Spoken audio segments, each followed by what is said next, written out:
Hey everybody, it's Jason Blaha here, and today I want to chat with you guys a little bit about a topic that really shouldn't be controversial, but apparently it is, and it's a topic that is decades old, and is such a massive topic in the lifting world that it's been studied and studied and studied because it's such a big topic. And the overwhelming bulk of the evidence would suggest that we have the answer. And that's, this whole idea of training to failure or not. And it actually turns out there's no actual reason for us to train to failure for the most part. It's just not necessary to maximize muscle growth. Now, some people are going to chime in, and anytime you bring these things up, they'll say, what about these advanced bodybuilders? Well, look, you can't use that is your determining factor at all, because most very serious bodybuilders are genetically gifted at gaining muscle, and they're all on very, very copious amounts of anabolics and other stuff mixed with it. In other words, even most guys who are claiming natural and they're tested probably use anabolic drugs that aren't even anabolic steroids on top of the steroids. Hey, that is just the nature of the game. Okay, almost none of these guys are actually natural, even the so-called natural bodybuilders. And again, they tend to be genetically gifted at gaining muscle, and they have a lot more wiggle room on recovery and stuff than other people. So actually, it's not useful to use them anecdotally for that reason, because they have a larger margin of error. They can get more stuff wrong because of genetics and drugs. They still have to get some stuff right. They still have to train hard. No one's saying they don't, but that really shouldn't be who you use is your baseline for data. We actually need to study this stuff in people. And, the topic that will come up also is, well, a lot of these studies are on untrained lifters and novices, and you guys are right. You're absolutely right. And it's the problem with that is that we already know it's so easy to gain muscle in novices that those studies are actually almost a waste of grant money, right? They really are. We actually do need more studies on advanced lifters, and I agree with that point. Like, I'm not going to disagree there. Like, we can only learn so much from studying novices that applies to anyone who's been training hard longer than 6 months or a year, which is, again, most of us who are serious about this or looking into the data are so far beyond that we'll never be novices again. So yeah, that stuff is kind of useless. It is kind of useless. But here's the thing. What we actually find is that the more advanced you become, the easier it becomes for you to reach the highest threshold muscle fibers further away from failure. It's actually quite the opposite, right? In other words, even if you had a bunch of studies showing that novices have to go to failure, you would probably still find studies showing the opposite for advanced lifters. But we find in novices they don't have to go to failure. They just need to get reasonably close and have some progressive overload. And they'll just grow like weeds. If they don't, they're not eating or sleeping enough. That's usually the only other possibility. In fact, they can get away with a lot of really stupid stuff and grow super fast, right? We all know this. It's a lot harder to gain muscle when you've been training hard 4 or 5 years.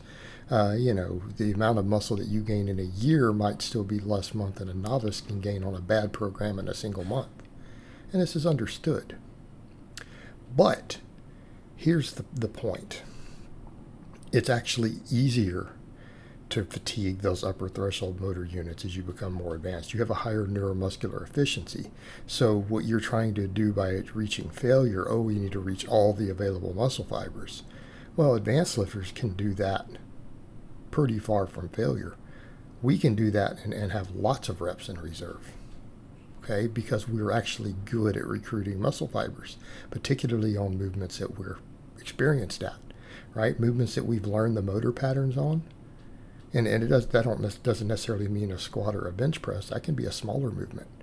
Once we're proficient at the movement pattern, we're really good at recruiting those fibers, right? Even on a curl, even on a lateral raise. So that doesn't hold true. But here's generally what's accepted based upon the literature. That you have effective rep theory, and again, a lot of experts and researchers will point out that effective rep theory isn't really that heavily studied. It's a nice idea, but it appears advanced lifters don't even need to follow this.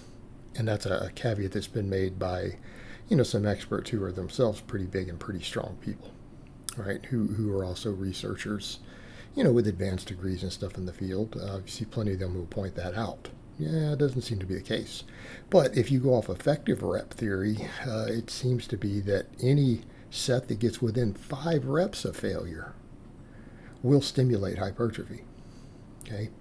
All right, so what does that mean? Well, what that actually means, people will say, well, what about training to failure? You're getting all the motor units, but you're getting them before failure. And when you start looking at the hypertrophy, taking a set to failure compared to taking 2 sets, 3 reps from failure, the 2 sets, 3 reps from failure in most cases actually causes slightly more muscle growth. Okay, so training volume and the amount of effective reps you do or the number of quality sets you do seems to matter. That it doesn't matter that you missed 1% of the growth from that set by stopping at rep 7 instead of squeezing out 10 if you could get 10 on an all-out set before you go to failure. Because what ends up happening, those extra fibers that you recruited, they don't recover quickly. And so you usually can't even replicate the performance on multiple sets. So you end up with vastly degraded stimulus.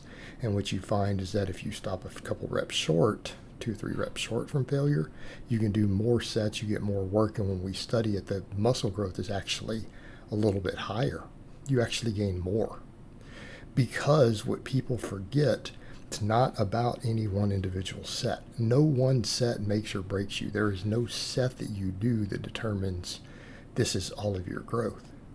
Okay, it's about the entire workout.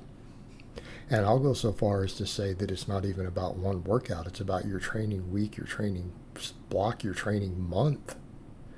Okay, this is what matters. It's about the accumulation of training response. Okay, the same people who want to talk about advanced lifters and this and that will still argue about individual sets mattering. It's like, come on. We can almost make a case that the individual workout's not even that important. It really isn't in the grand scheme of things. Yeah, it matters, but it's the accumulation over time of that training response and how you recover from it.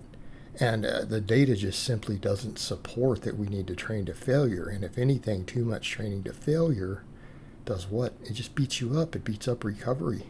And it beats up recovery often for no additional training benefits. And if we're not getting training benefits out of it, all we're getting is that you feel like you trained hard or that you're hardcore, well, that's all you're getting out of it. And that's not what gets you bigger and stronger. What gets you bigger and stronger is being consistent. Consistently putting in the correct amount of work. Okay, and it doesn't mean that every workout is an all-out effort till you're just destroyed. Stimulate, don't annihilate.